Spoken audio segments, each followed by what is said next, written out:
अब अगर जो बाय द वे ये क्वेश्चन हमारा अगर जो ये हो जाता, ये कॉन्टिन्यूअस में अब चल रहे हैं, कॉन्टिन्यूअस की हम बात कर रहे हैं, तो कॉन्टिन्यूअस में अगर जो हम ये मान लेते हैं कि हमारा कुछ ये दे रखा है,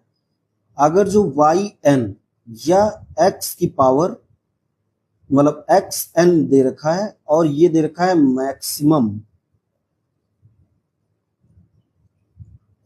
maximum of x1 x2 dot dot xn। तो अगर जो इसका अगर जो बाद में आपसे पूछ ले कि इसका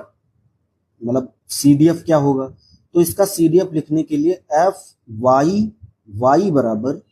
जो उसमें था वो इसमें भी लिखेंगे, मतलब जो डिस्क्रीट में था वही कॉन्टिन्यूअस में लिख देंगे, ये हो गया। बट अगर जो बाद में इसका PDF अगर पूछेगा तो PY मतलब FX YY और ये हो जाएगा हमारा D/DX और ये हो जाएगा FX की पावर n। अब यहाँ पे अगर इसको करेंगे तो ये क्या होगा, n आ जाएगा और क्या आएगा, n आ जाने के बाद में जब इसको डिफरेंशिएट करेंगे, क्योंकि अगर देखो अगर जो बाय द वे आपके बेसिक कमजोर है, कमजोर का मतलब कि जिससे बाय द वे आप ऐसा समझो कि आपको डिफरेंशिएशन इंटीग्रेशन या इन सब चीजों में अगर कोई प्रॉब्लम है तो आप पहली बात तो आप उन चीजों को सुधारो, उन चीजों पर वर्क करो, क्योंकि अगर ये बेसिक ही अगर आपको नहीं पता होगा, ये सारी चीजें ये फार्मूले नहीं पता होंगे तो फिर आपको बहुत दिक्कत होगी। और फिर भी अगर बाय द वे आपको लगता है कि ये फार्मूले कहाँ से मिले, तो आप चाहें तो यूट्यूब पे सर्च करो तब भी मिल जाएगा, उनको आप साइड बाय साइड लिखते भी हो जिससे कि आपको आगे जो चीजें हैं वो समझ में भी है और बेसिक आपका अच्छा होना चाहिए। हाँ, लेकिन ये नहीं है कि आपका अगर जो बेसिक अगर जो खराब है तो आप कुछ कर नहीं सकते, आप बिल्कुल आप अच्छा भी कर सकते हैं, बस उसके लिए आपको मेहनत करनी पड़ेगी।